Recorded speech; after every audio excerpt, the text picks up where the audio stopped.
Okay, I can't hear. Okay, Fabio. Okay, so we go in the meanwhile to the next team. So please, the A team, raise your hand. Good morning and welcome. For the Fed Up team, instead, if you could please raise your hand. And Andrea Massimo should join your team, if you can. So they're with you, in front of you. Yeah.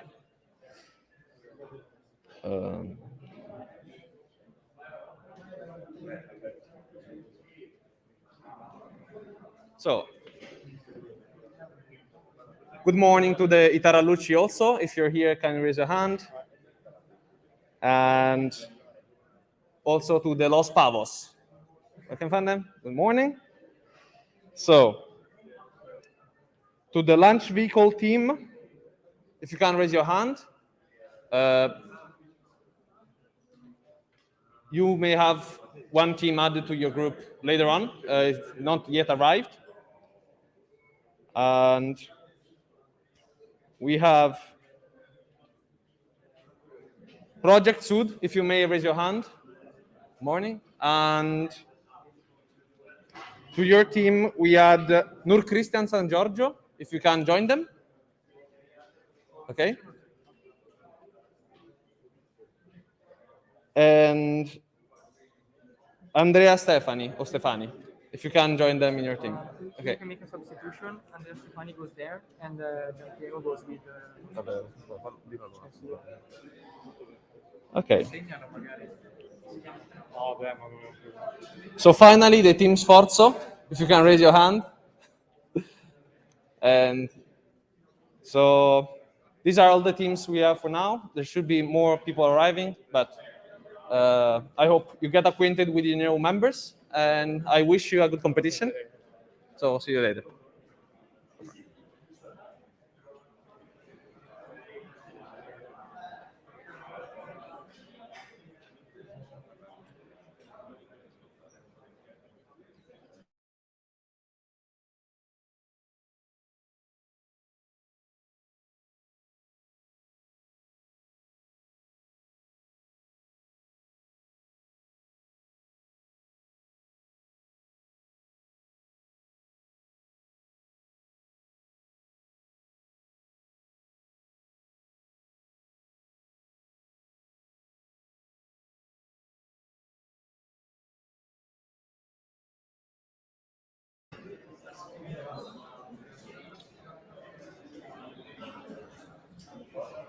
Good morning, everybody.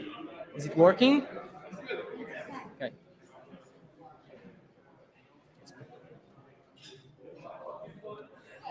Guys, we are starting right now. So once you get settled, we can start.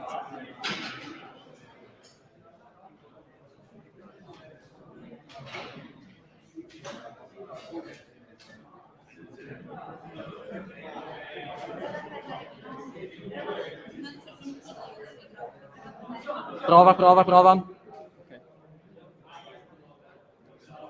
Okay, guys, we are starting.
Un brevissimo intro.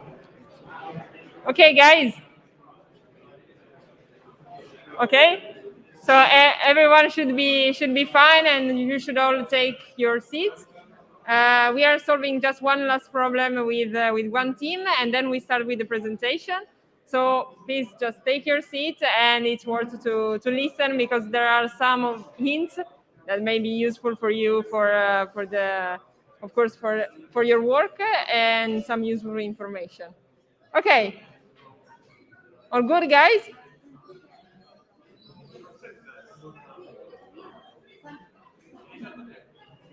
Forse senza mascherina. Okay.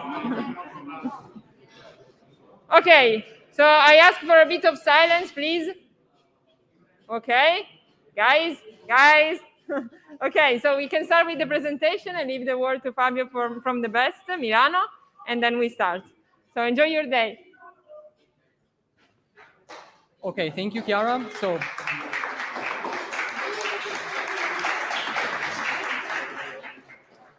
So I'll start by giving my warm welcome to you, dear participants, to this year edition of EBEC Case Study.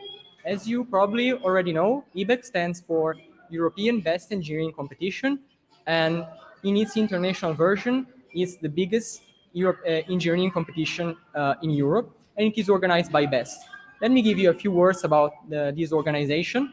So, BEST stands for Board of European Students of Technology. We have a local BEST group here in Milan, and it is, as an association, it is spread all over Europe and counts about more than 2,000 active members spread over 88 local BEST groups in Europe. So I'll give you a few words about this association so that you can see how it can involve me as well as many other students like me. So starting from our vision is empower diversity, which means that we truly believe that every student should understand and accept different cultures all over the world and all over Europe. As regards our mission is developing students. So our goal is to let students achieve their full potential by providing them courses about soft skills and other vertical courses. And we truly believe that they should work in a multicultural environment and learn to work together. Now, as in BEST, you will take up as students many tasks and endeavors which are quite different from the ones presented by and proposed by universities. So this will be the occasion to learn skills which will be helpful and appreciated not only in your daily life, but also they are very appreciated by companies. So it is a way to fully grow you and achieve personal growth. So we have also 5 key points which drive our association, which are flexibility, fun, friendship, learning, and improvement. So these 5 key values lead us to today and the purpose of today. So I hope that today you can have fun in this competition. I hope you can join with new friends, make new friendships, and share your ideas with them.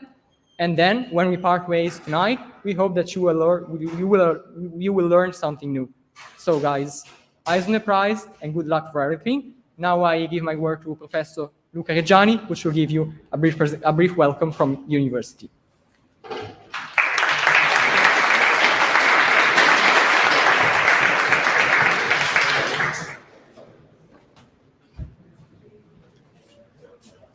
Thank you very much for the introduction, and it is a great pleasure and honor for me to be here with you and to give you a warm welcome from all the university staff.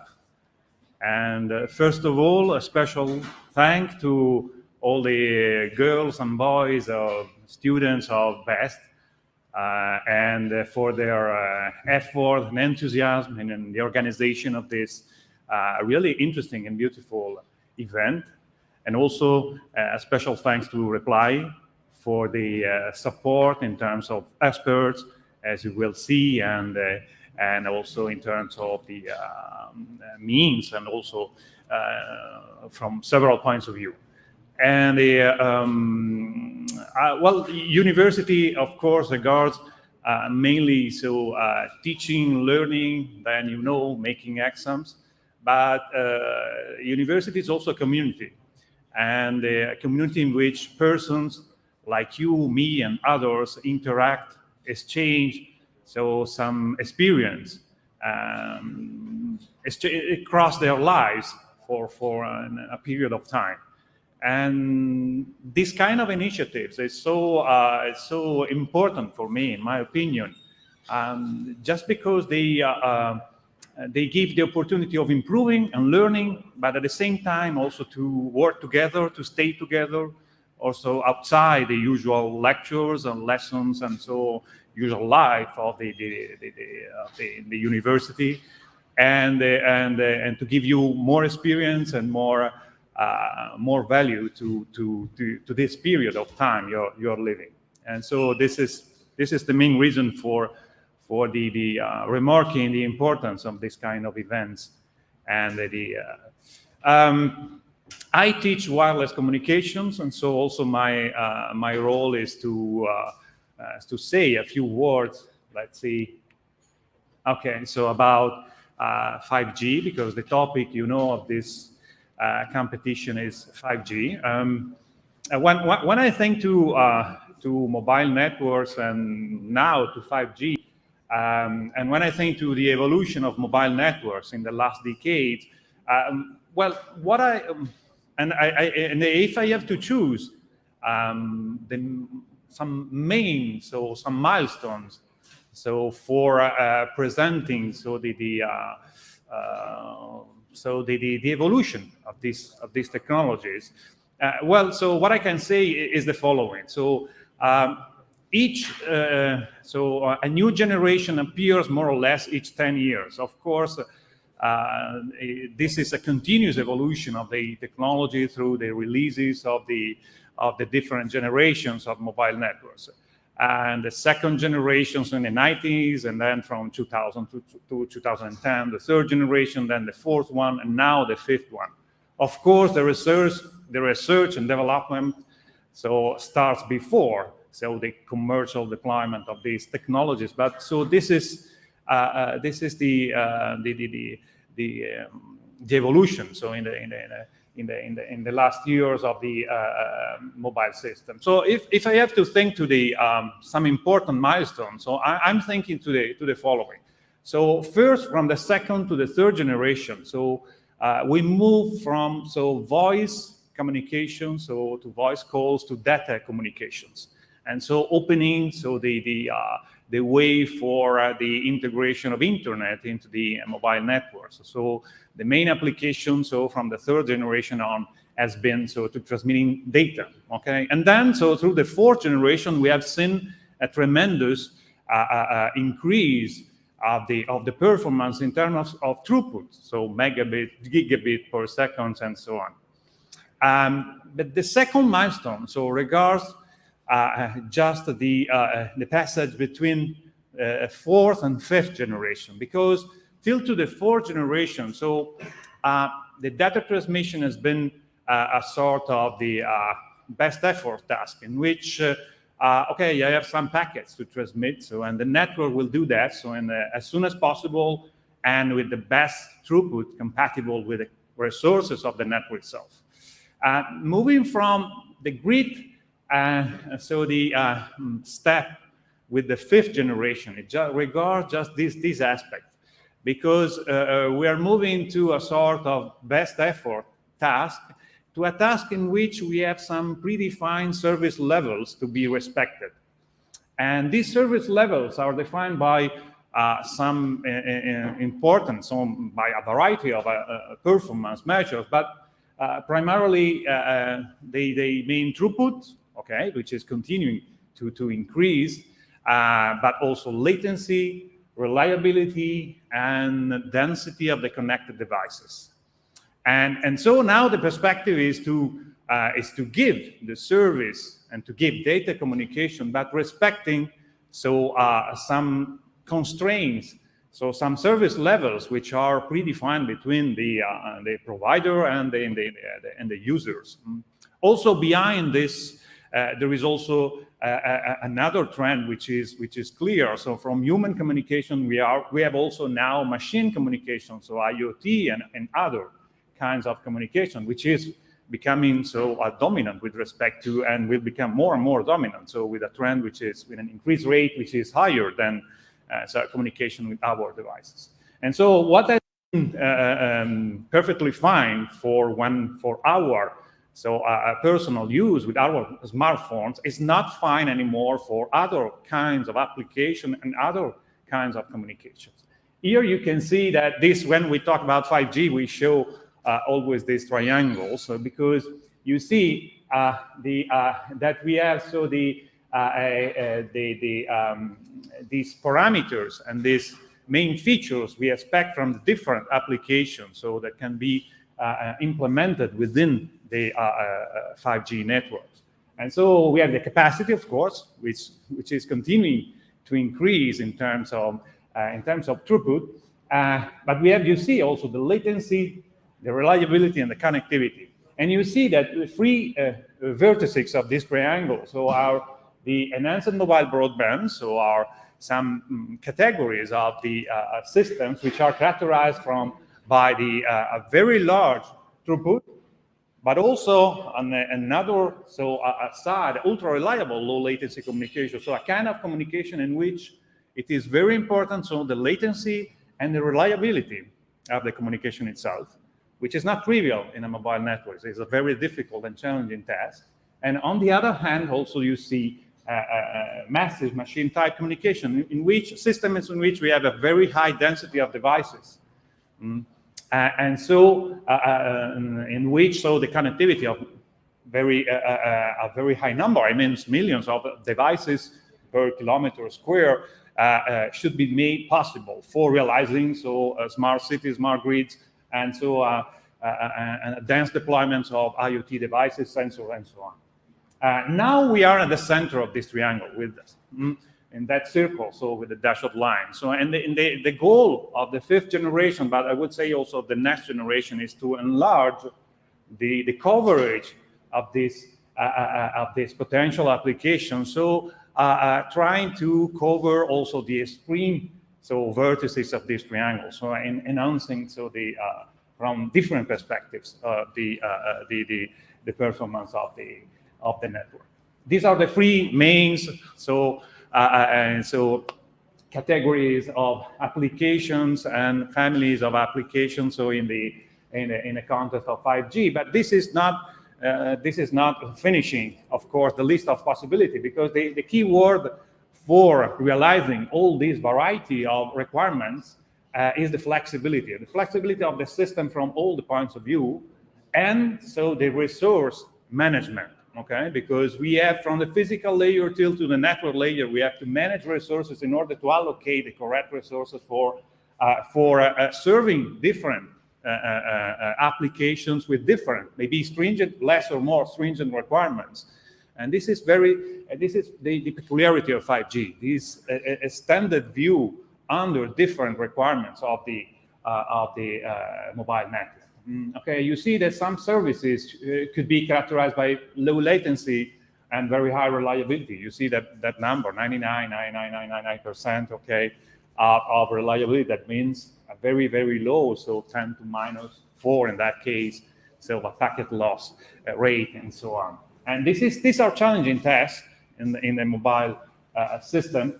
And according to the service we have to provide to a specific application, so the network should be able to allocate the correct set of resources from the antennas to the band, to the computing resources, to the storage resources, till to the network. Okay, because every communication takes place in order to be able to guarantee within a certain range of reliability, so the service as foreseen by the set of requirements, which is expected for that kind of application. And okay, just for finishing, so here we are in front, so with 5G, so we are in front of a new generation that is not only an enhancement of the previous one. And so it is not just an enhancement of the throughput or other aspects of the previous generation, but it is a set of technologies. It is a set of technologies, and we should be able to cover, in addition to the old applications, so a very wide range of new applications in a very wide range of new verticals, new market segments, and so on. And the idea is to make a flexible, adaptive system from all the points of view and in all the levels. Yeah, so now I'm leaving the word to reply to its experts for the topic of today. And so from my side, I wish you a very good day. So enjoy this day, stay together. So take the chance for learning and stay together. And good luck for today and for your future. Thank you.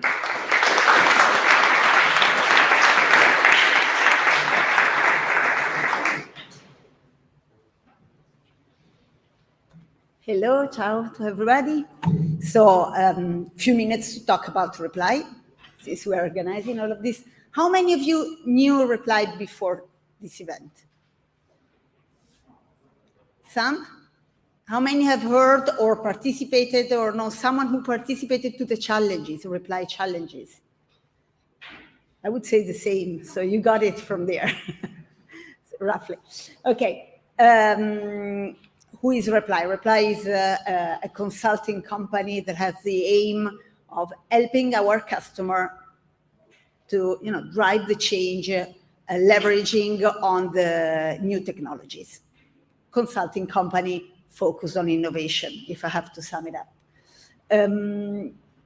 Few numbers. Reply was born in 1996, has this kind of trends since ever. Numbers are interesting because we are wealth, which is a good thing. I would more focus on the number of people. We keep growing by roughly 20% every year, which means we are hiring, which also explains why we're here. We hire something like from 1,000 to 1,500 new graduates a year worldwide. So, same step. It is an Italian company that is becoming an international company, has started becoming an international company, going international since 2000. So since 20 years from now, and we are growing. Main area is Italy, Europe in general, so Germany and UK, and we are expanding a lot for us in the States, even if, of course, we are still small considering the numbers there. Why should that matter to you? Because if you ever propose yourself for Reply, just to let you know that within Reply, it's possible also to move within the network. So considering an international network is also a chance to move there. And most of all, because within Reply, we focus a lot on knowledge sharing cross-company, cross-countries, which means that when you enter that kind of environment, you learn from the colleagues in the States, in Germany, in the UK, and we actually all gain something by that. Reply offering.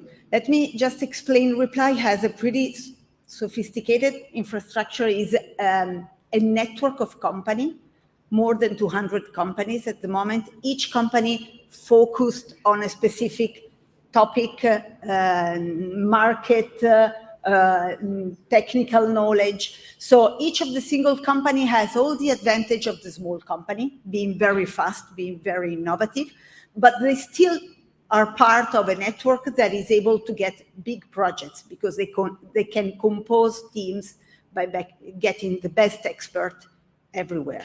One of the other big difference is that by giving that model, we don't need to be all uniform. We actually leverage on the different style, knowledge, approach of different companies. In that kind of difference, there is our ability to adapt to the customer. So you can find in Reply the really high-level consultant, white shirt and tie, and the real geek person in shorts, as well as the creative one with the typical, I'm going to, typical images or whatever. So just to go a bit deeper on this, you can see a lot of focus on the technologies. That is something we master, as well as a lot of focus on markets and area of competence. So there is all the customer experience competence in retailing, B2C projects. We are a B2B, business to business company, but our customer take care of business to consumer, EasyJet, just to mention one, Sky, Go, or whatever. You can list a lot of that. I would say that at least in Italy, but I would say in all the world, our customers are usually big customer. We roughly almost have small, not many medium company, almost no small companies because of the kind of service we are delivering. And of course, within this, you will hear about it. There is a lot of focus on technology and on internet in general. So the 5G, the edge computing, the smart cities, the connected object is the only way you can actually bring innovation there. Doesn't mean that everybody in Reply knows about that, but we need to know that well. That's what we work on. This is how we work on. We are a service company. We are in partnership with all the main vendors out there. And here you can see a list of the last award we got from each of those vendors. Let me mention AWS, Microsoft, where, we actually win every kind of gold partnership or kind of strength relationship. This is also how we bring innovation. We bring those products to the customer and we let them use at their best. Of course, on the website, you can find much more. I don't want to, to take all the time to talk about Reply, but just few more slides. That is, okay, this is how Reply is. This is what we do, but where is the difference? What differentiates us from the other? Why should you think about working in Reply, joining Reply? Let me not, this is one of the reasons we're here. It's an invitation to join us, of course. And let me try to focus where is the difference. As I've told you, a really sophisticated ecosystem, many companies, all different one from the other, working all together to bring innovation to our customer. How do we do it if we are all different, if we all are focused on different things? Well, we invest a lot in trying to build a common culture, a common way of approaching things, even in the main differences. And there is a huge investment from Reply in trying to create as many moments as possible to connect cross-company, cross-countries, to learn one from the other. Because at the end, the only asset we have is what's in the head of Repliers, of course. So I'm talking about this initiative. That is the one that we are managing, is the team that is managing this kind of event together with HR. That is a Reply Social Network initiative. The goal is to let every Replier to know who knows what. If you're able to know who knows what, whenever you have a problem, you know who to call and how to solve your problem. Knowledge sharing initiative, peer-to-peer training, Repliers that teach to other Repliers what they have learned. Employee experience, improve everyday life in Reply. So that is not the place you have to go, but it's a place where you want to work in. And talk about it also externally to recruit the people that are more similar to us. I'll go fast on this, just a few examples about the continuous learning approach. There are lots of events. There's this initiative that is named Learn, Share, Remix. That means you learn something, you share it with a peer-to-peer training with other Repliers, you earn tokens, training tokens that you can spend whenever you want. Many of our colleagues are leaving end of November to go to the AWS reInvent in the States, paying it for it, not by the company, Even if they're not working on an AWS company, they are paying the travel, the hotels, and the conference with the token they have earned by sharing knowledge. And we hope that when they come back, they remix, they start resharing again. As well as more than 400 events a year, more than 25,000 presents. I can give you all the numbers over there to improve everyday life. We're building battle station at the moment so that you can record your video and start working on recording. We are building places, an area where you can meet with the other repliers. We are creating a lot of events for wellness and sharing as well. Just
to talk over the video, but it was not possible.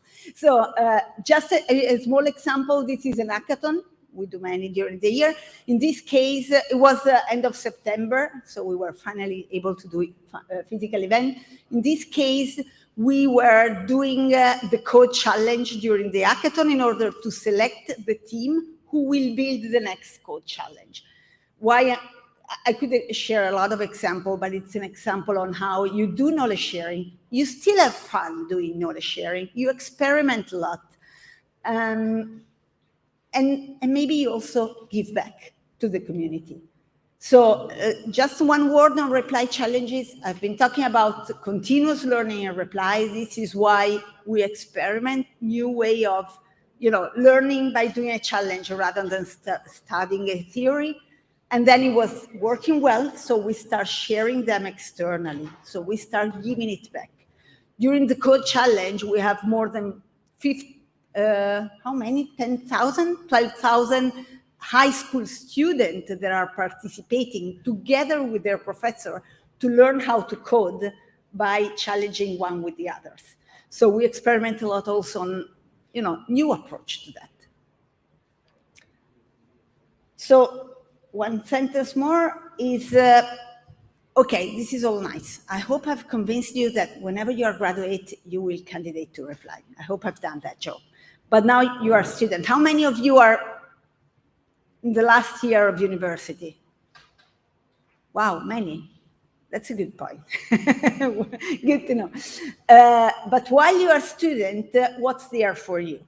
This is the answer. In each university, we have reply ambassadors. Reply ambassadors are students that become our ambassador in the university.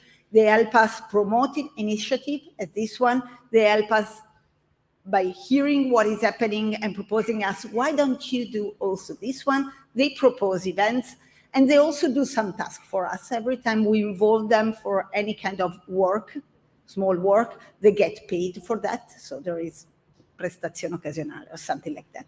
So it's a nice way for you to start getting in contact with university, with the company, to get some job where you can decide whether you want to do that job or no, it's exam time, I can't, and just skip it.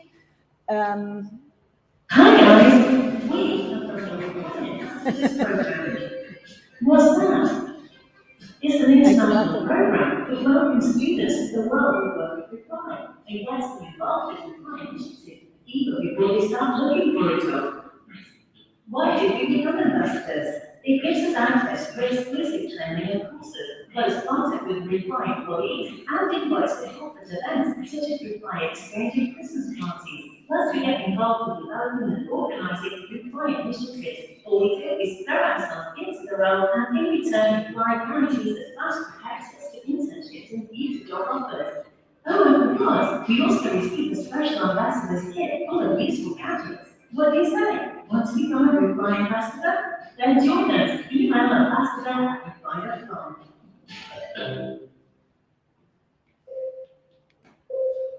Okay, I was going there. So there is this, remember me, the website, Chiara, is ambassador.reply.com. You can, if you're interested, if you want to learn more, just go there, candidate yourself, and there is this chance. One last slide, Elisabetta, are you coming to comment it? No? I don't know what to say. Yeah.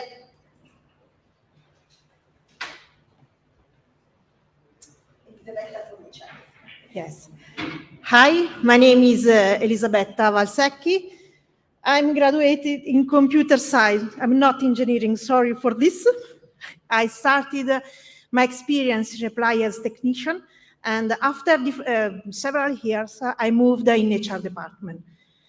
So now my goals is to search to find the talent. So I come here for you, and today, I don't want to disturb you in your activities, but if you would like to know some opportunities, some job opportunities for you, you please don't hesitate to come to me and ask for the job opportunities. We have a site, and in our site you can find the careers area, and you find different opportunities for you, for the students, for new graduates, and for some expertise. Okay. If you want, please, if you want to ask something, I'm here for you, okay? Stop. Now?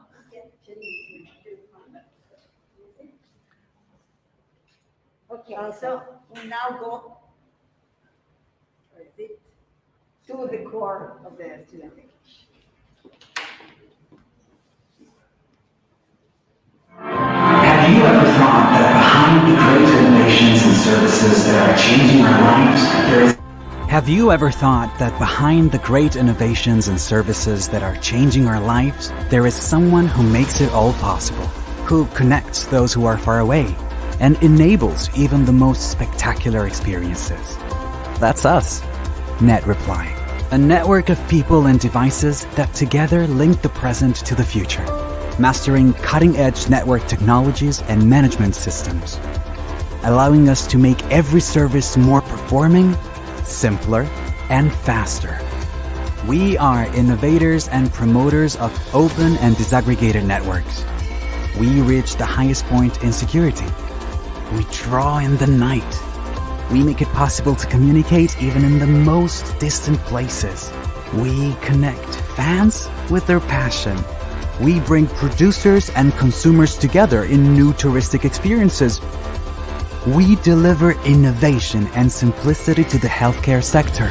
But this is only the beginning. There's much more than what you see. NetReply. Networks lie beneath, networks take us further. Video, right? And you know what? We do these things in Reply. For real, I swear. I'm Aurora Terzani, a network engineer who works for NetReply. Today, I'll walk you through 5G capabilities, even though the professor has already done my job.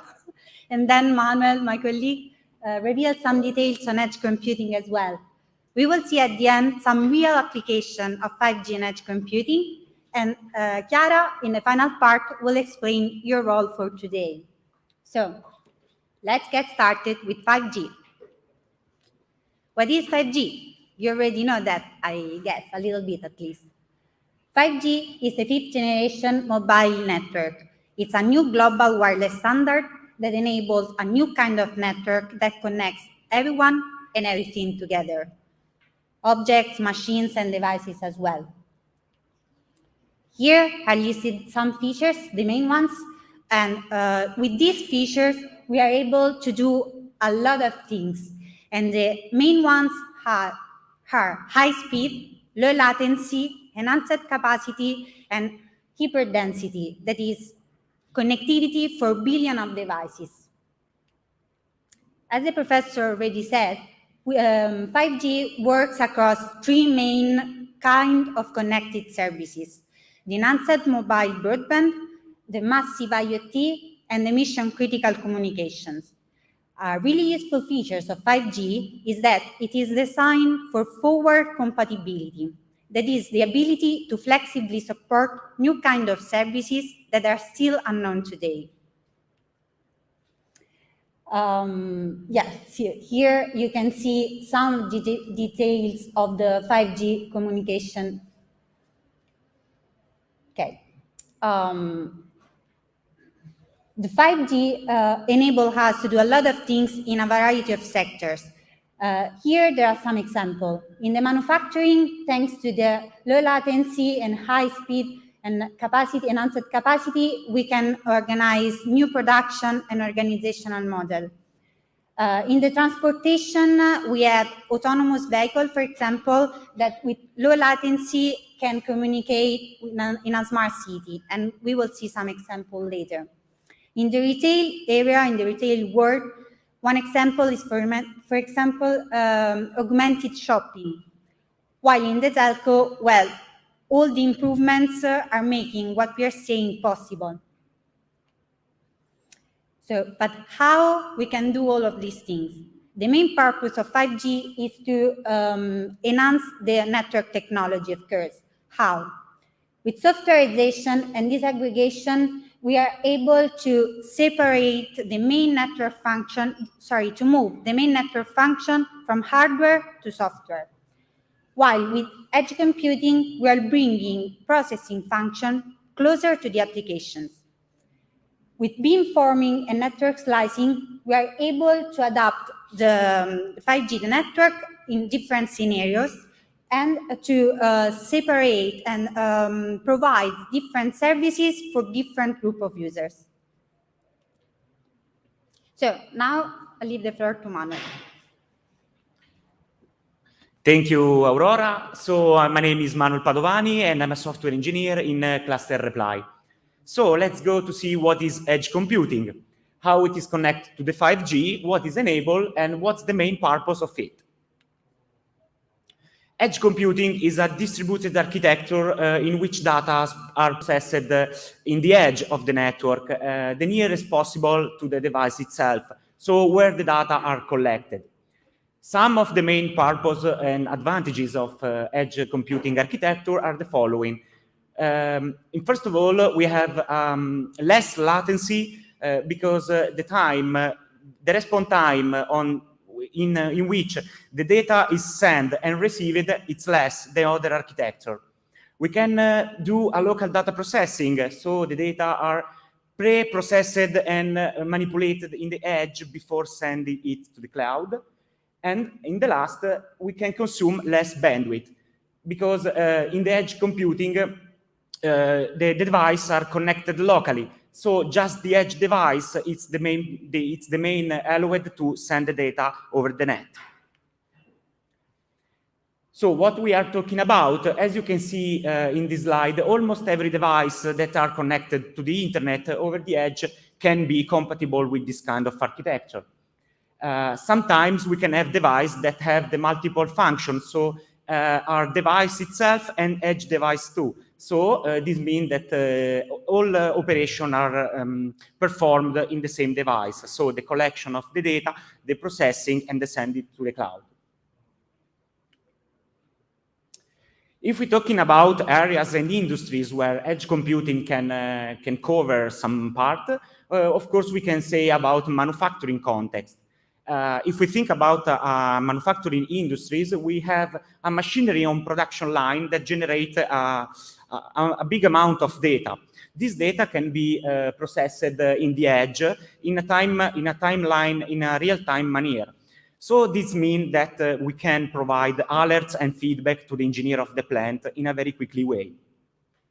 Talking about transport, we can say about autonomous vehicle. Autonomous vehicles are edge device for definition because they collect information about their surrounding, so about the traffic context, about other vehicles, about the street, and so on. If we say about retail business produce enormous values of data. For example, in a shop, we have many data, for example, coming from surveillance, from the selling data, from the stocking of the logistic, and so on. These all data can be collected and analyzed to create new business model, to, for example, create a new effective marketing campaign. In the telecommunications, so in the telco, the edge computing provide resources and storage to help 5G to work properly and smoothly in the net. So which are the main purposes of edge computing? First of all, the scalability, as Professor and Aurora already said. At runtime, it's possible to allocate resources in an IoT model-based. The privacy and security. If we think that we send just the data that are really relevant for us, and all this work are in the edge device, we know that very clear we can send less data than necessary. So for this, we can increase our privacy and security reason. The reliability. Each device needs to maintain the entire topology of the network. So in the case of failover, it automatically can reconnect. Speed. They bring analytical computational into the edge and not in each device can, of course, increase the speed communication between all devices connected and the edge itself. And the last, efficiency. So sophisticated analytical tool and artificial intelligence tool can run into the edge to provide more good information to help us to increase our business model. So we try to resume now how edge computing and 5G are connected. We can say that 5G and edge computing are almost complementary. 5G covers the part between the endpoint and the radio tower that communicate with the net. Edge computing addresses the other part, so allocate resources in order to help the communication and provide the feature that we see before. In the last, 5G will connect in the next wave of smart device, resulting in an exponential growth of data that will be generated in the next few years. In this case, edge computing are the repository and the machine to do this work.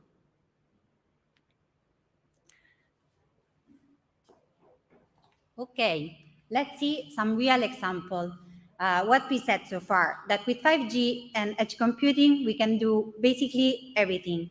But how and what? So this is an example that we are working on so far. Reply is developing a new platform that uses drones with 5G connectivity and an AI engine at the edge. That is the drone as a service. With this platform, we are able to do a lot of things. And for example, in a smart city, we can monitor the environment state. Or for example, we can use it for site surveying, as my colleague Luca is doing here and is not playing, it's working. So, how? Well, with the drones, we're sending real-time video to the edge, where those are elaborated with AI, of course. Another really useful example that uses 5G and edge computing is the vehicle-to-X communication. That is the enhancement of vehicle communication with everything. As we can see, there is a lot of room for imagination here, especially for thinking about new use cases. How? Well, this is the architecture. We will send you the slide later, so if you can check some details, you have your own time later. Just let me do a small example. The smart traffic light. A vehicle in a smart city can travel smoothly, and can communicate with traffic light, for example, with a minimal latency. Of course, that is one of the main features I told you before. Yes. Thank you again. About example in manufacturing context, of course, we can talk about quality assurance. The quality control in the manufacturing company are one of the best topic to talking about, because that means the reputation of the company. Think about that, for example, a company produce a stock of products that are failed. Of course, the customer will be very angry on it. What we can do, if we think about the model, we say that now the product in a base production line pass from one station to another station, and in the end of its workflow, some human need to check the quality of the product itself. With the technology and with 5G and edge computing, we can provide something more efficiency to do this. For example, if you place an IP camera, an edge device inside this line, we can in real time recognize defect in the product. These, of course, can increase the value of the product itself and the company, and try to don't destroy resource, because just in time you understand that the product is failed, you stop the production and you can fix it. This kind of example that I say you, it's named early error detection. And it's, of course, something that 5G and edge computing can provide to us. Another example, in the smart maintenance, a client of us in the field of the defense aims to support his technician during the maintenance aboard of the tower, aboard of the radar, and aboard the architecture. What we provide, it's a platform where mixed reality are joined with the capacity of the technician. So we provide a HoloLens to help the technician to work in a hands-free mode. So in this way, he can have the real reality that he can see in front and the virtual elements that appear in the HoloLens. So for example, videos, images, documentation, and so on. This is very important if you think to, for example, a new employee that need to be onboarding on this.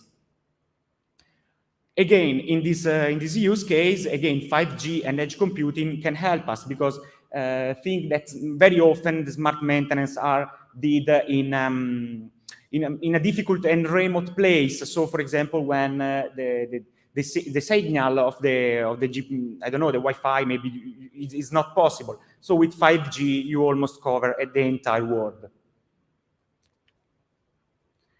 So please now let me introduce Chiara, that will explain what is your role. Thank you.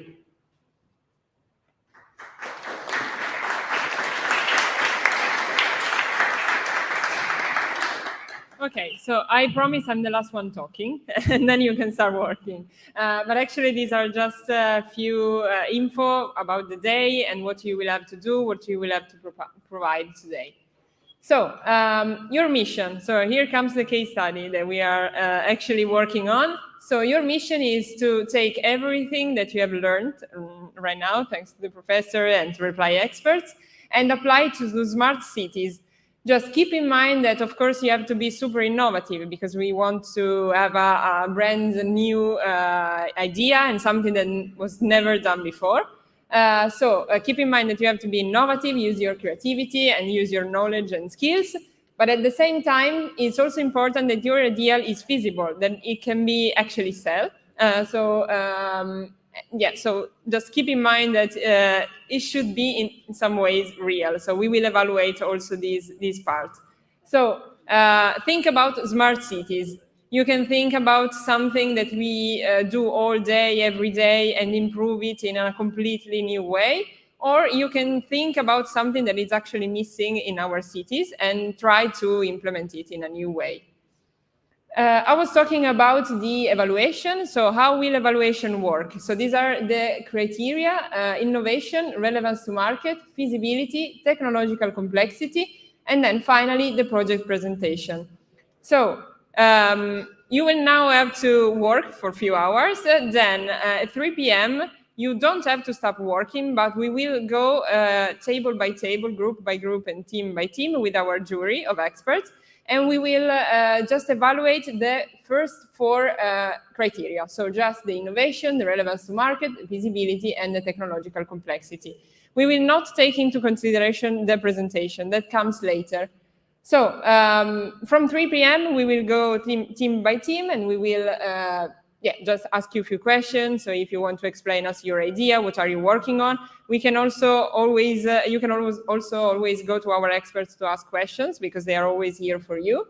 So if you have some doubts, something that is not clear, something that you would like to understand if it's possible to do or not, they are there for you. They will evaluate this part. Then you have to keep on working, because until 5 p.m. you won't know which are the best teams. So at 5 p.m., between 5 and 5:30 p.m., we will tell you which are the top 3 teams. Those teams will be the ones that will have to present their idea in front of the jury and in front of other teams. And this is when we will also evaluate the project presentation. So you are doing all of this, first of all, because you are learning something new, and you already did, I hope so, but also for the prizes. First team, each member of the first team will win a pair of Beats Solo 3. So it's cool, they are there. But we also have something for the second place and the third place team, and are the reply water bottles. So yeah, just try to do your best, not only for the glory, but also for the prizes. Okay. This is only about the local case study, let's say. We are only speaking about Milan. But actually, there's a bigger competition that is going on, and it is the Student Tech Clash. It's something different from the EBEC Challenge. It's something bigger, let's say, because it involves you and involves also the Politecnico of Turin. All of this is also happening at the Politecnico of Turin at the same time. They are also doing the same thing and working on the same stuff. There's this match between these 2 universities. We know that you are very competitive between Polito and PoliMi, so you just have to let Polito know that you are the best. And how to do it?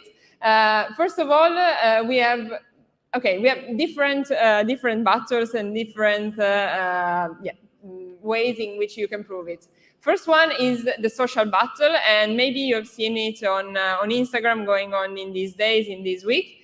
There were a lot of Instagram stories which compared the students from Polito and the students from PoliMi, the spaces, the universities, and this will give 10 points to the university that's winning those stories. Basically, we are counting votes. The second one is the dead match, and this will happen at 1:30 p.m. this afternoon. So you will have to go to lunch, and then please be back, because you have to support your team coming from Milan. So 2 people from you, I guess the best already found someone to compete, will connect with Politecnico of Turin, and they will have to answer to a quiz, let's say. And the team that wins this match will gain 20 points for the university. Then we have the funniest team names. So choose your name in the funniest way possible, because the funniest team name will gain 10 points. We choose between the teams in Turin and the teams in Milan. Best name will get 10 points, and you have time. We will select the best team name before 5 p.m. And before 5 p.m. also today, we will select the best pick posted on social media during the game day. You have to post it wherever you want, basically Instagram, let's say, and Facebook, with the hashtag Student Tech Clash, and then hashtag your university. So in your case, it's PoliMi. So try to take some super cool pics and post it on stories, on posts, or wherever you want, and do it before 5 p.m. chess. Last thing, of course, is the case study, and of course is the most important part. It will gain 50 points. This one is the only one that we will not disclose today, but by the end of next week, because of course we have to evaluate all your projects, and we will do it by today, all the projects in Turin, and then compare them. So we will find the final winner at the end. So I was talking about the social battle, and I'm afraid to tell you that the first one has already been won by Polito. So the battle of Instagram stories It was closed this morning, and you voted for best campus, best canteen, best auditorium, study rooms, and students. And actually, the result was fair because the first two were won by Polito and the last two by PoliMi. This morning we got the results, and actually best students was won by Polito. So you are already 10 points under Polito, so you have to rush and try to get the other points. You can do it with the dead match, as I already explained to you. It's a quiz with 7 questions about 5G and edge computing, and it will happen at 1 p.m., 1:30 p.m. Chat here. So just have your lunch and then come back and try to support your team because we need you. Basically, we will have a team in Turin, a team in Milan connected together, and they will have to answer to this question by booking the right to answer. Then we have the funny speak, as I was mentioning. You have to post it by 5 p.m. This afternoon with the hashtag Student Clash, 5G Edge Computing, PoliMi, and tag ReplyU Labs. Okay, so just to tell you what will happen today, and then I promise I will stop talking. This welcome presentation is about to end, and then we'll have next appointment. You can start working. The next appointment is the dead match this afternoon, early afternoon. You will have the lunch break between 1 and 2 p.m., but as I was mentioning, try to come back here. Lunch will be outside, I guess. So try to come back here to support your local team. Then, as I was mentioning, from 3 to 5 p.m., there will be the evaluation. So we will go table by table, team by team, and we will do the first part of the evaluation. At 5 p.m., we will disclose which are the best 3 teams, and then you will get to prepare because in half an hour, you will have to present your project to the whole jury and also to the other people here in the room. Each team has 5 minutes, so it should be short. It's something super dense. So it's just 15 minutes, then we will disclose the final winner and just the closure and say goodbye to everyone. What you have to do now, start working. So if you go to studentclash.com, you can download the case study. So I saw that some of you were taking notes, but no worries, there's a PDF with the case study there. There are all the slides from our experts, so if you want to review something, everything is there. You can start working from now, and you have time until this afternoon when we disclose the final 3 top teams. Keep working. So even when we evaluate the team, if you have been already evaluated, just keep on working because you won't know if you are selected or not in the best 3 teams. So keep on working. Final thing, make sure to deliver your final work to the best guys, named in this way. So Milano _ your team name. That's it. Remember the final presentation. So just 5 minutes. So take into consideration also that it should be short while preparing it. And yeah, just have fun. And yeah, and we hope that your work will be good.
this shit.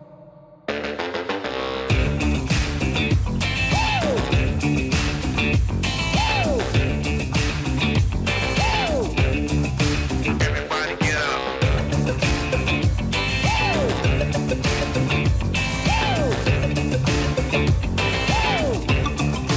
Everybody get up.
trust and I gave you everything that you need.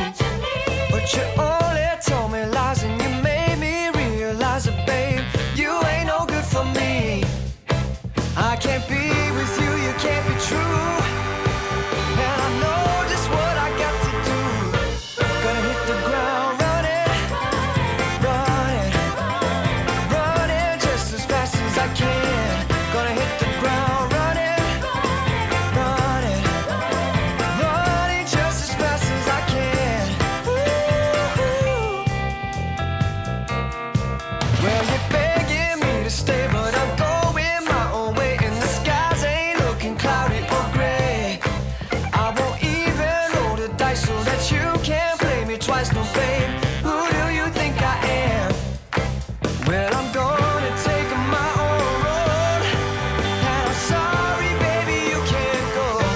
Gotta hit the ground running, running, running just as fast as I can. Gotta hit the ground running, running, running just as fast as I can. Well, I know you say you're sorry and that you do right, but babe, who do you take me for? Yes, I see you crying, but before those tears are drying, baby, I'm headed for that door.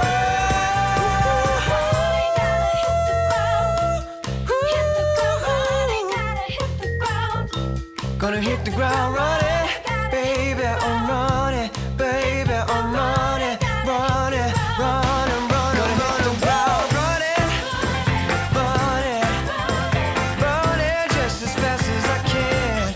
Gonna hit the ground running, running, running just as fast as I can. Gonna hit the ground running. Ooh. Oh, running, baby, baby, running, running now. Ooh.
correct answer was D, everywhere. Thank you. Thank you. That was, yes, a bit tricky. I'm sorry for Turin, but then Milan was right in the answer. And so 3-1, another question coming in. Martino. Yes. What are the key features of the edge computing? Oh, Milan immediately.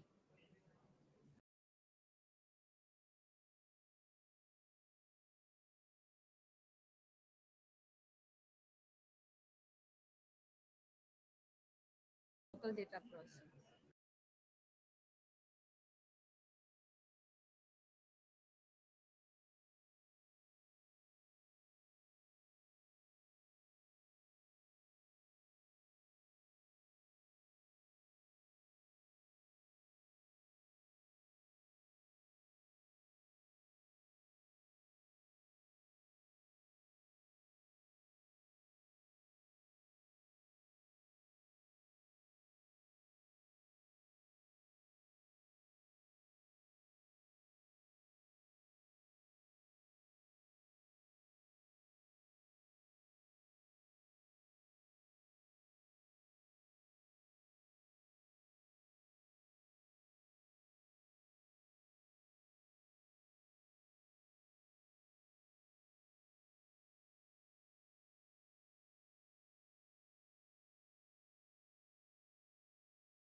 Hi guys, we are from the Reply Ambassadors Programme.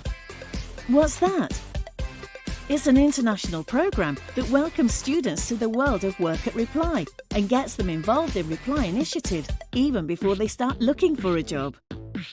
Why did we become ambassadors? It gives us access to exclusive training and courses, close contact with Reply employees, and invites to corporate events such as Reply Exchange and Christmas parties. Plus, we get involved in developing and organising Reply initiatives. All we do is throw ourselves into the role, and in return, Reply guarantees us fast-track access to internships and future job offers.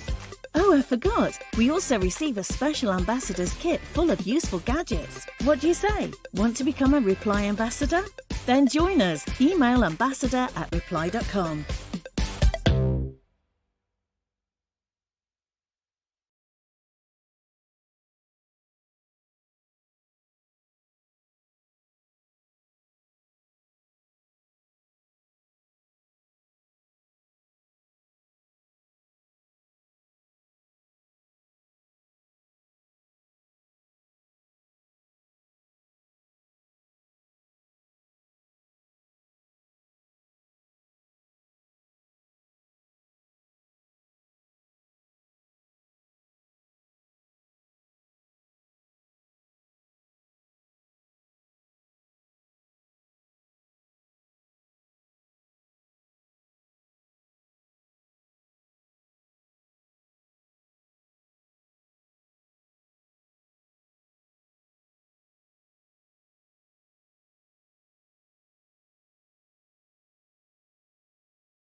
Hi guys, we are from the Reply Ambassadors program. What's that? It's an international program that welcomes students to the world of work at Reply and gets them involved in Reply initiatives even before they start looking for a job. Why did we become ambassadors? It gives us access to exclusive training and courses, close contact with Reply employees, and invites to corporate events such as Reply Exchange and Christmas parties. Plus, we get involved in developing and organising Reply initiatives. All we do is throw ourselves into the role, and in return, Reply guarantees us fast-track access to internships and future job offers. Oh, I forgot! We also receive a special ambassador's kit full of useful gadgets. What do you say? Want to become a Reply ambassador? Then join us. Email ambassador@reply.com.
Hi guys, we are from the Reply Ambassadors program.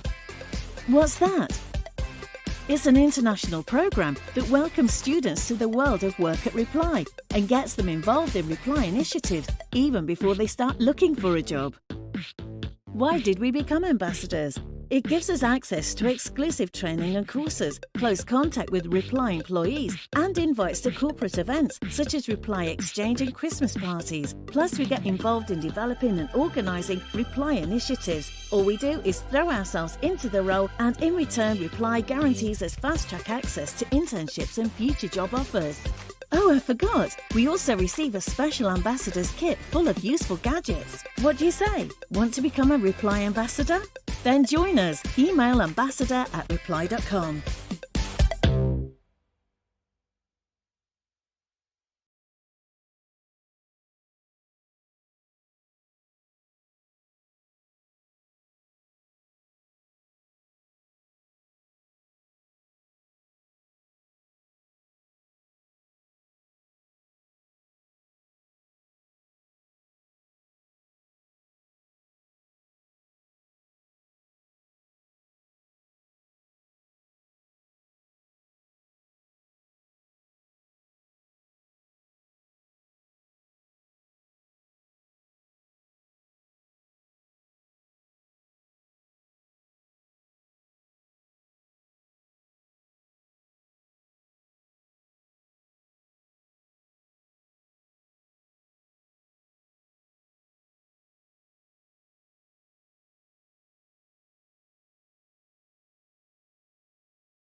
my trust and I gave you everything that you need.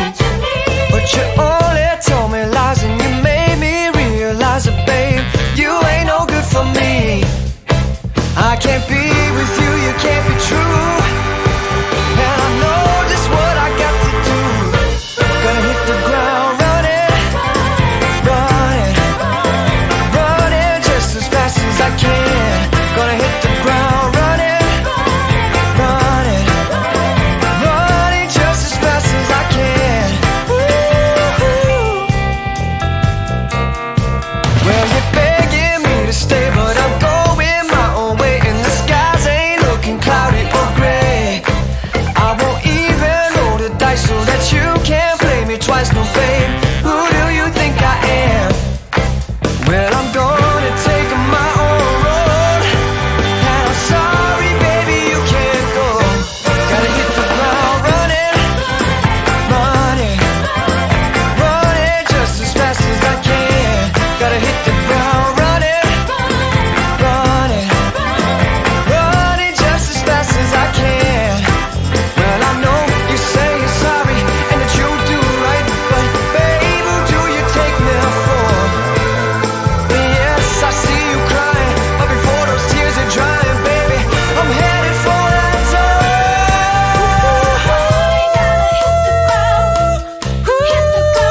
all of the teams. So it's now time to elect the final 3 teams, the best 3 teams. Then we'll have just a few minutes to send us the presentation. We will come with just a pen drive. And then get ready in like 5 minutes, not even, to present your idea. Keep in mind that your presentation must be 5 minutes long, no more. We don't have so much time, so just 5 minutes long. If you go longer, of course, your evaluation will be a bit more, a bit less. Okay, so if you are ready, I would just like to remind you what are you competing for. First of all, the headphones. So Beats Solo 3 wireless headphones, they are there, you can see them. So do your best to get them. And then for the second and the third place team, the bottles. Okay, so are you ready? First place team. No, it was a joke. No, okay, these were the evaluation criteria, but you know them. Top 3 teams. First one, Priceless Brains.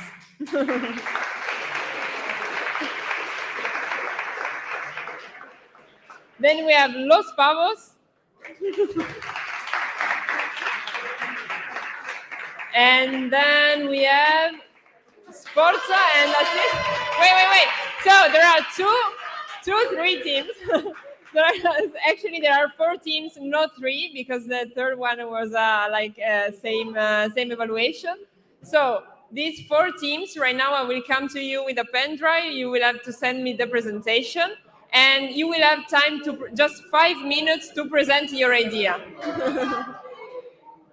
Just 5 minutes to present your idea, and we will start soon.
Yeah, 5 team presenting. So keep in mind it's just 5 minutes.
Okay, so after some troubles with the presentation, we are finally ready. So first ones, the priceless brains. So stage is yours. Use the presenter and remember the 5 minutes, not one more.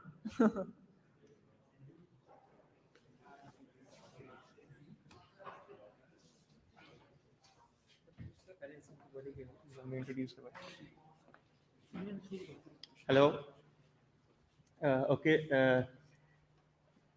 The area we are targeting actually is the upgradation of our traffic system for the emergency, to accommodate emergency services, you can say. So first of all, we must have an idea that what is the problem and the solution. The solution we are presenting is you can say that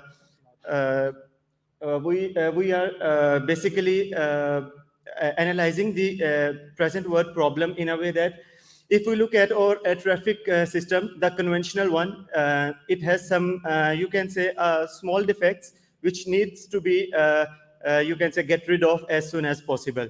So when we talk about the problems of our conventional, you can say, traffic system, the first one is the delay in the traffic for the emergency services. Let me put an example here to understand it in a better way.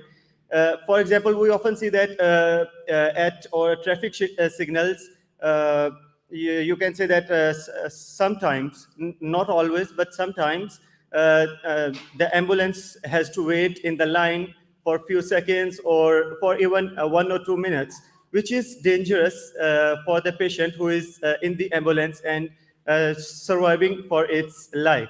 So we need to remove this, you can say, problem as soon as possible. And we can also say that our present conventional traffic system has the inability to accommodate higher priority, you can say, traffic. In higher priority, I means you can consider ambulance, you can consider firefighters, you can consider police emergency, anything which is of, you can say, of utmost priority at that time. So now we will talk about the solution.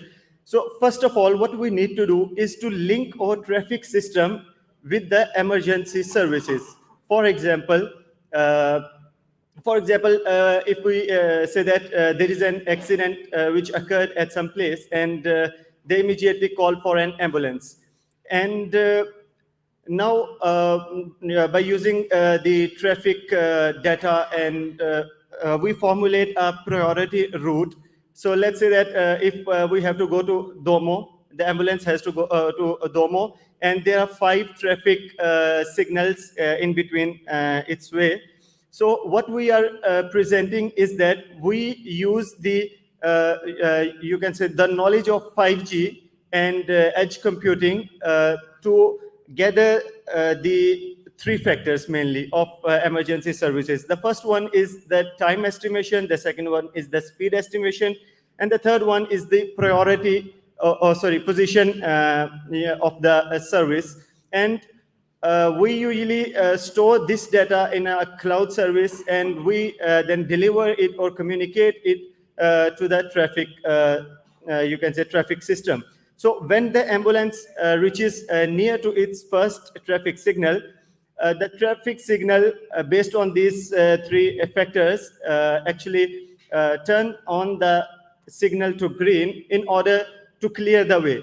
The main aim of our, you can say, solution is that we want to create a world where the ambulance or any emergency service does not have to wait, does not have to slow down its speed, because they are in an emergency state to reach their position or their destination in a time. So what we are presenting is that they does not have to, you can say, reduce their speed. They can move with a constant speed.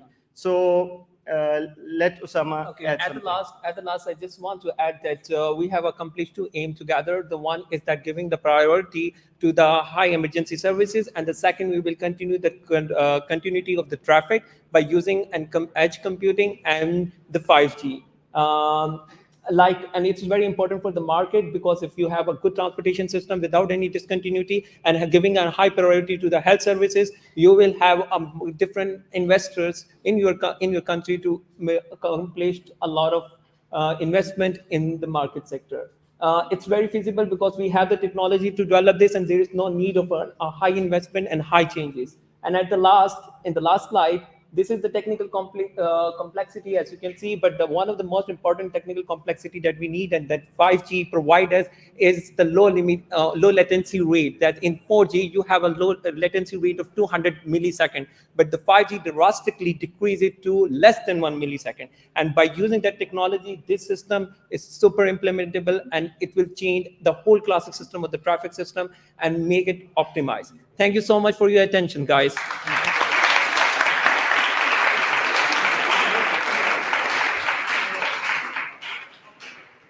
Okay, it's now time for Los Pavos.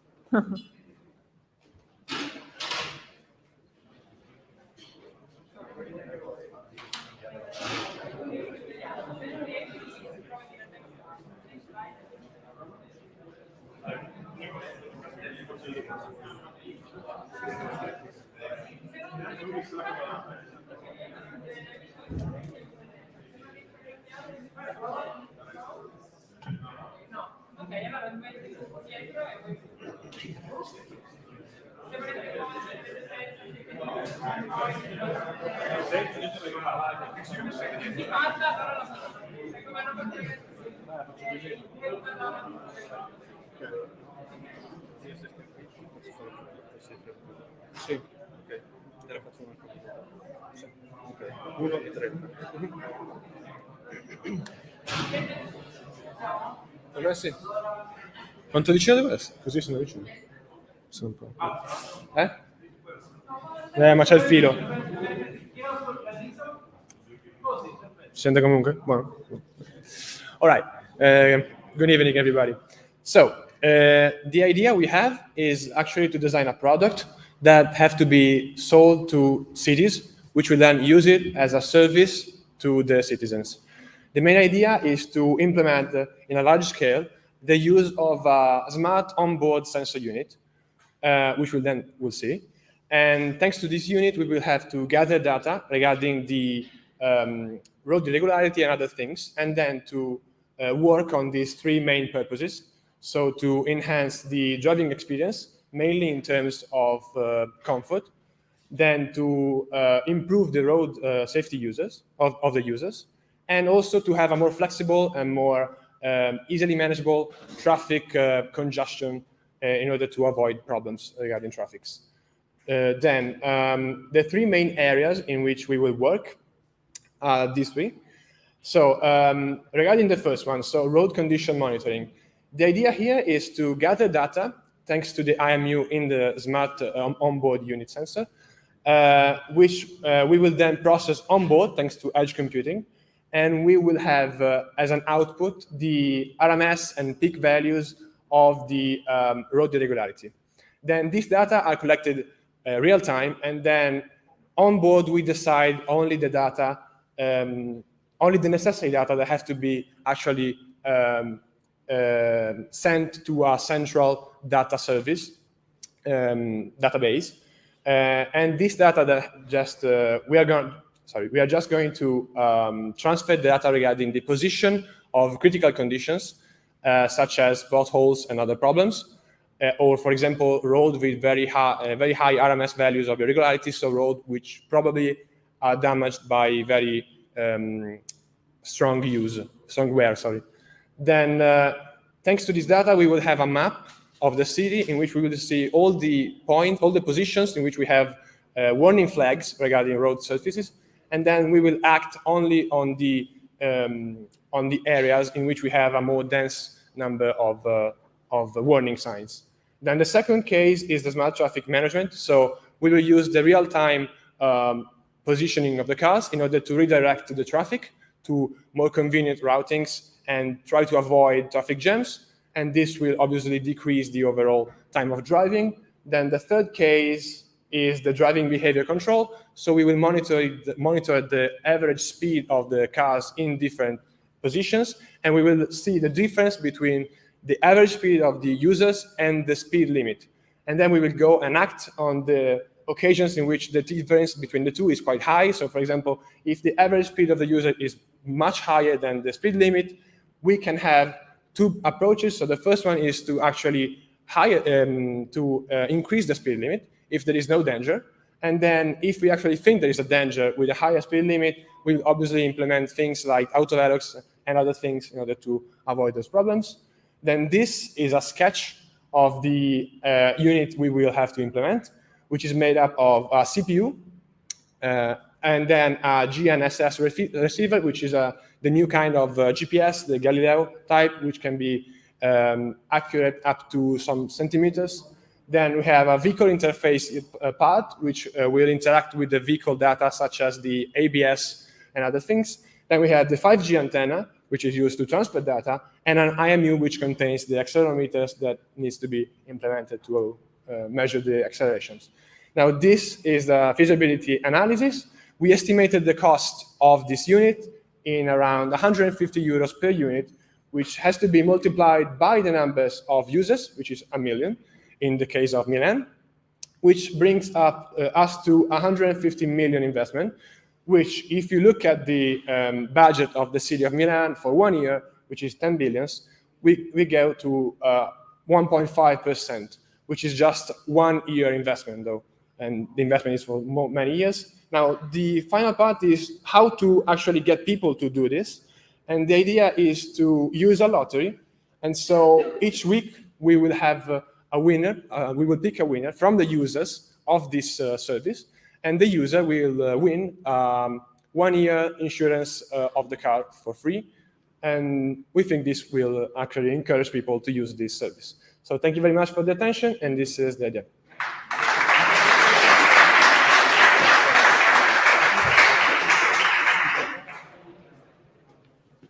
Okay, so now third team is Sforzo, 5 minutes.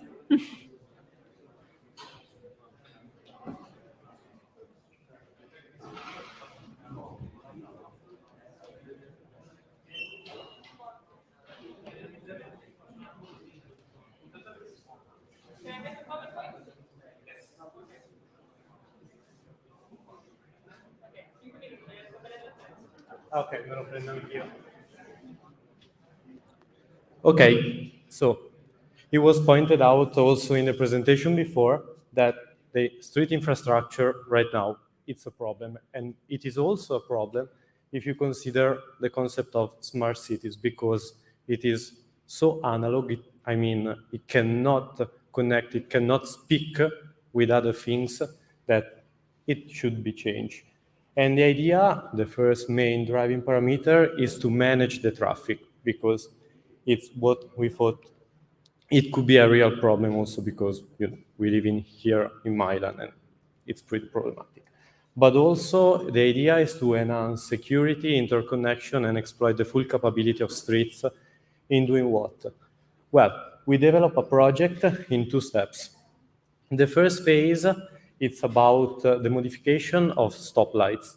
We want to introduce in the stoplights a modular implementation, which consists of a microcontroller interconnected with an antenna and some repeaters, and some sensors, which we thought it could be fit well with infrared sensors, because they cost a few dollars or a few euros. And this will help making the stoplights as first a node in a smart network, and secondly a hub for information. The idea is to implement these stoplights in a region which has a finite radius, and in every radius you have a server which communicates between them. So you localize the network, but also the single networks can speak with themselves. And this allows, for example, to implement in the city, first in the hotspots and then on the periphery. So distributing the work over time. Also, the idea is to get information out from stoplights. So stoplights lose a little bit their ability to be just some information for the driver, but they can be used also for third parts, and I will come back to this. And in this first implementation, the stoplights will be able to arrange themselves in order to optimize the route and also the turn on and turn off of green and red lights. So you should be able to, at first, have a higher speed while driving in the car. The idea for the smart hub for third parties is to let people, by lottery, for example, some companies, to let them use and install their sensor over stoplight so that they can do, for example, environmental sensing for light, acoustic, ambient, small particles.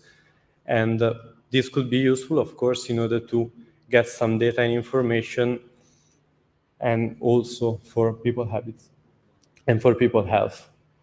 Troubleshooting for this first phase, you may say that, for example, someone could attack your network, could make it go down, and this could be a problem, of course, because it's pretty sensible also the things that it's working on. So, but we thought for this the fact that if the network shuts down, you return back to the analog version of it. But the analog version of it, so the mapping for light, is made on the knowledge you have acquired during the previous experience of the system where it was working. So a sort of artificial intelligence which was computed locally and could have improved also the, let's say, the analog way of working of stoplights. In the second phase, it's a little bit different. You're supposed to be late in the time. So, for example, 10 years from now, you have a full transition to electric vehicles, autonomous driving. You may also have some legislation for drones which can bring packets, things like that. And so you start communicating from stoplights to car and, for example, stoplights to directly drones. And this is a further step onto security, because suppose that your car can watch and can recognize the green light, okay, it can go. If your car has a problem and it reads, for example, red and it reads green and starts, you could have an accident. But if you let the stoplight send you, let's say, an acknowledgement, you can have an end between the two information, and there is no way that you will fail the start, for example. And also, you can start communicating with, you can start communicating with all the devices which are connected to the network locally, and so you increase the number of information that you can get and you can share. And also you have a platform which is already installed and can act, for example, for future improvements, like this one for the drones.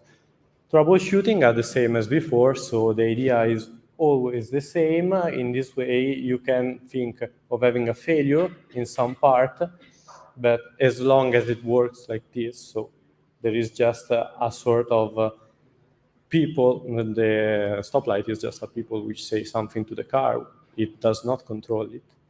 You have no problem of doing something which is dangerous. And so with this, we finished. Thank you.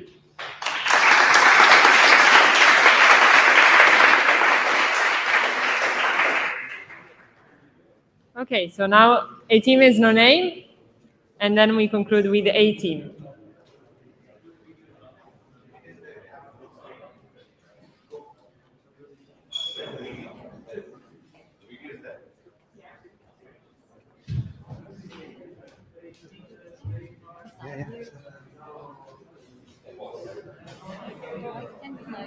Yeah.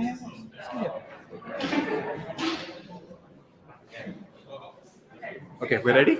Okay. So, hi. Our team has no name, as you can see. Maybe you can play the video as well, so we can start. Okay, so the solution that we focused on is smart agritecture. So we focused on it from a sustainability point of view, from a green point of view. Now, can a city really be smart without smart agritecture? I don't know. So as per UN, it suggests that as per the current consumption, by 2050, you will need 3 planets just to accommodate our current lifestyle. What is the point of developing smart if it's not sustainable? What is the point of technology if there is nobody to use it, right? So based on this, we developed a solution which we called as smart agritecture, which combines precision farming, 3D farming, wireless sensors, networks, big data analytics, and artificial intelligence in one big way to maximize crop efficiency, productivity, and reduce waste, and make it a much better circular economy model, not just for us, but for our future generations as well. Now, how do we build this? And first of all, why do we build it? Because it is the future. We're moving towards sustainability. How do we build this? So the first concept that we came up with was the concept of smart parks in the cities. What are smart parks? The smart parks are parks that are using sensors, that are using monitors continuously for a number of purposes. So what do? They have smart air quality management. So you go in the park, you can monitor the quality of the air and consequently counter if there is high pollution. You have a navigation system for disabled people. There are sensors everywhere. So if somebody blind is moving around, it'll beep. It'll make him know there is an obstacle ahead. What is there? There is an energy generating exercise equipment like a cycle. You go to the park to exercise, you ride a cycle every day. Why not ride this cycle and provide something back to your community? Also, there is a maintenance system for the parks, which is powered by the energy that you produce. And there are smart sensors which prevent theft and vandalization. I think everyone here has their bike stolen, right? So why do we do it? Objectives. The first one is obviously sustainability. The second one is efficient use of resources. When we go into a park, right now there's a light on outside. There's nobody there. Why do we do it? In order to make a more optimum use of resources and in order to make the resources available and accessible to everyone. So it's not just us. So a very, let's say a very brief model that we built on it was wildlife conservation in parks. A one product in a multitude of products where we can track wildlife animals, endangered animals, birds, species that come in the park, monitor their habits in a way which is called situational awareness, and then assimilate this data in order to make it better for them. The next thing that can you forward it? Okay. The next thing that we focused on was smart farming. So smart agriculture in the cities. You have the Bosco Verticale here. We're building a city of Bosco Verticales. So what do? We use efficient use of resources, the resource allocation of resources within the building. So you produce a lot of waste every day. What happens to it? It goes to the trash. Why not use it? We recycle the resources within the building. We use the air within the building, the exhaust gases within the building. All of it is monitored and projected by sensors to the right place at the right time. We use a waste disposal system. So every can of garbage that you throw away is being used in a way in your system, in the ecosystem that you build. And it's not just that. You detect problems in the system. There is a real-time monitoring of everything that you build in the system, the plants, the agriculture that you grow in the building. It's being monitored real-time. How the monitoring works? So there is a monitoring and allocation of resources for water, for sunlight, for gases that are dynamically controlled for each and every plant. We know the condition of every plant that you sow there. How is the soil? How is the environment for every plant that you sow in the building? How do you monitor it? Using hydrothermal cameras, using different technologies, and all of the data that you collect, you push it into one big database, which is constantly being updated for every building, not just yours. You can move forward with this. Another solution that we built was wastewater management solution, which again recycles the water using IoT. The technologies that we used was IoT, drone and unmanned vehicles, smart power solutions, and artificial intelligence. We didn't go that much into details right now in the presentations, but we built a framework so that we can explain to everyone how and why it will work and what impact it will have on the environment. We really wanted to focus on it, and we believe that the solution will be able to, let's say, face this problem in a much better and greener way. And what are the future products that we decided to go for? Smart gardening in schools, community involvement and cooperation. So it's not just me growing plants in my building using a smart solution. It's everyone in the city, and we all know how much resources are left and for whom. And then research and collaboration between different people, between different communities, universities, to promote the green technology.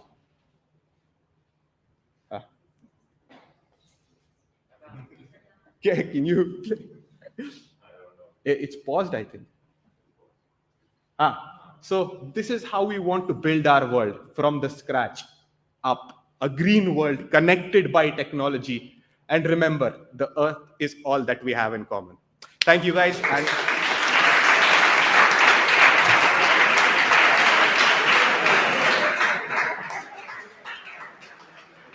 Okay, so last team, A team.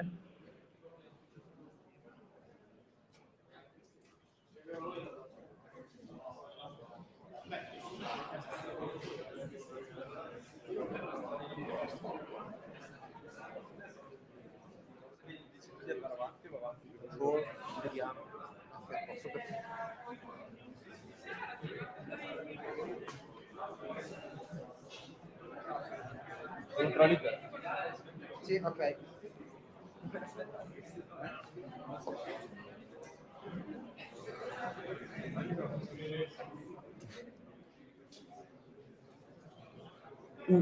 We decided to focus on drones because with drones you can do basically anything, and we decided to use them for monitoring the basic stuff that can happen in a city and problems that can arise from normal circumstances.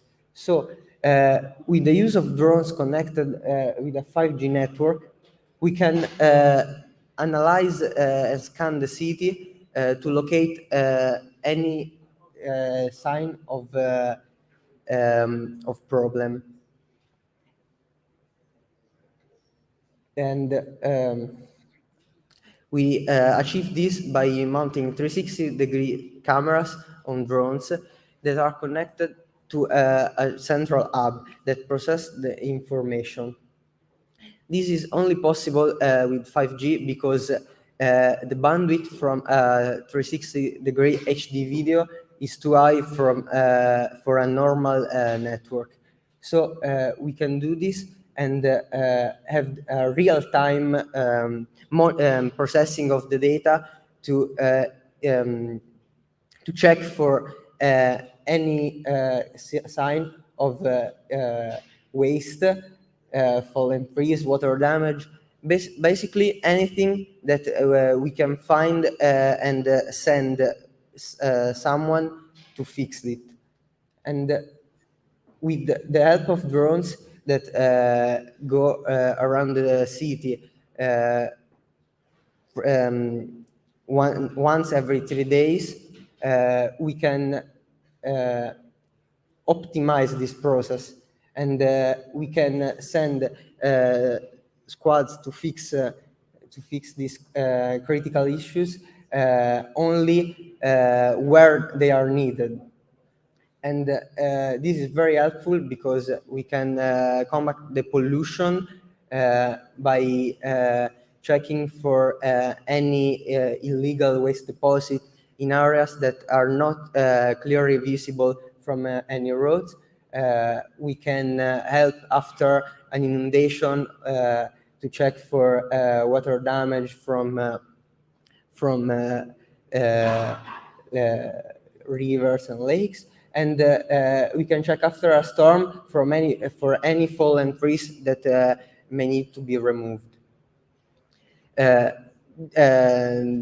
The processing of the images is done both manually and with an AI that can recognize any of these problems and is trained via the data that we collect, but not only from the data of a single city, because every city can share the data to train the AI and can improve together the machine learning algorithm. As we've seen, the drone will be much more efficient than the human intervent for looking for natural problems. And so there will be less pollution because less cars and trucks have to go around to the city to look for those problems. But there will be the drones that will put an X or the coordinates, the city map, and so the people who his job is I don't know, to resolve the problems like illegal waste accumulation or fallen trees, they can easily manage those problems and simplify also the pollution of the city, but also the city traffic.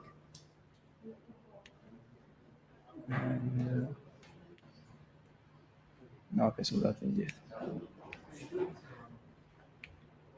Okay. Okay, last, we have talked to put this system in many cities because with this system, the databases will grow up because they are managed with machine learning. And with the help of much more drones, the AI will be much more stronger and also much efficient to identify the problems. And also in the same cities to do red zones where the problems are intensified and where is needed more attention and more cure to resolve them. And we think that for every city, we can install 10 or 20 drones, and they are all controlled by a center, and this system is easily transferable to every city. So it's not made for a specific city, but every city could have its integration with drones. And that's it. Thank you.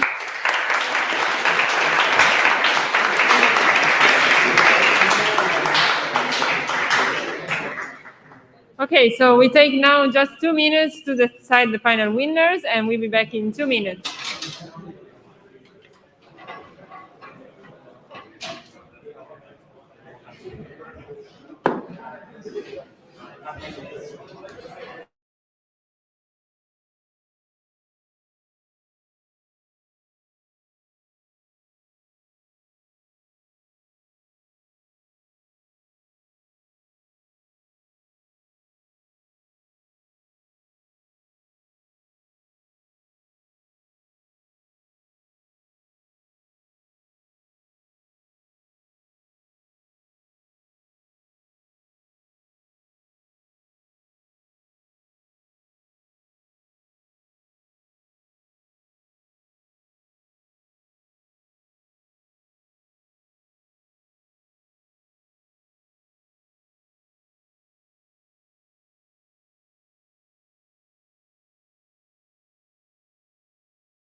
mind that you're actually competing also against Politecnico di Torino. And right now we have the winner of the social battle was Polito and 10 points. Then that match winners, it's here in Milan. So currently it's Polito 10 and PoliMi 20 points.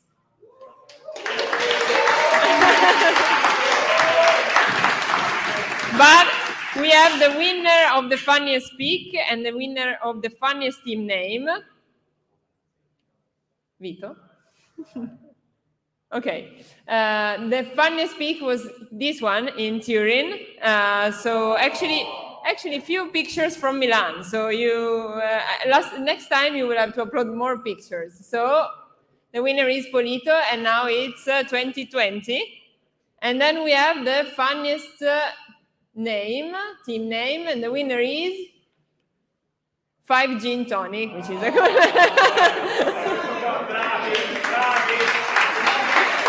Okay. So the updated leaderboard is Polito 30 points and PoliMi 20 points. So everything will be decided with the case study winner, and we will just make sure that to notify you who the winner is by Friday, next Friday, November the 19th. So stay tuned, and we will see which case study winner is Polito or PoliMi. So for what concerns the winner here in PoliMi, third place. Whoa. Sforzo!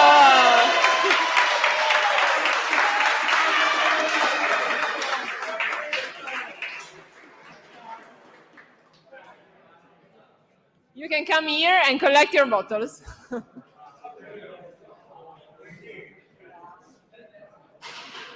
Grazie.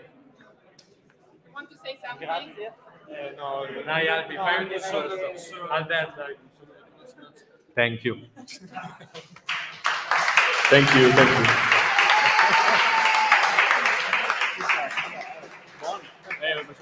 Vogliamo fare la marchetta Vest? Che? La marchetta Vest? Che non lo so. Diciamo dire di Vest. Ah, no, non so. Okay, so third team is done. Second team. Oh, Los Vagos.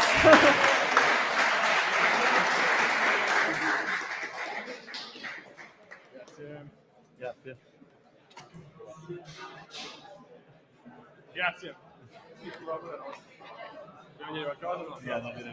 Grazie.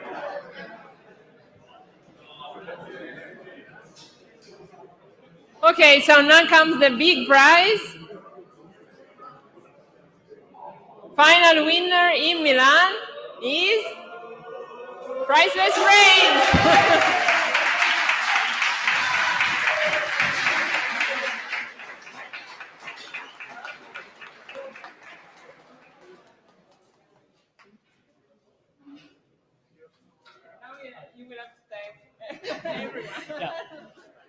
Thank you, everyone, and also for organizing this beautiful event. It was very good. Like, we enjoyed a lot. Like that, as they said, we will have fun. We have enjoyed a good time with all the teammates, and all appreciation to all the teams who participate. So, thank you guys. Master. Okay, idhar. Cheese. Woo! Thank you. Okay, thank you everybody. Have a nice evening.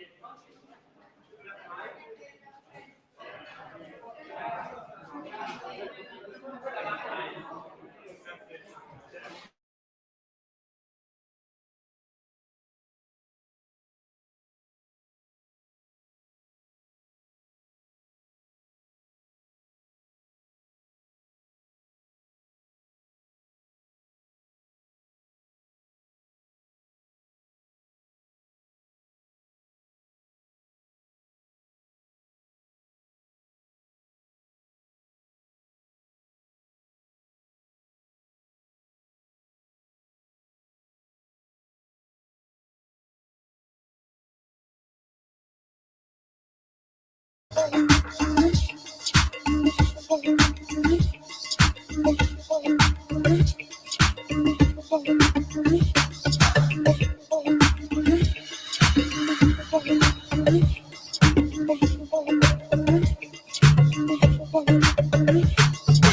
this shit.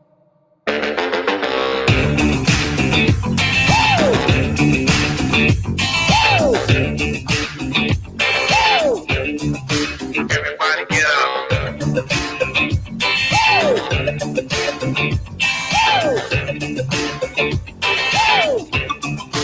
Everybody get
up.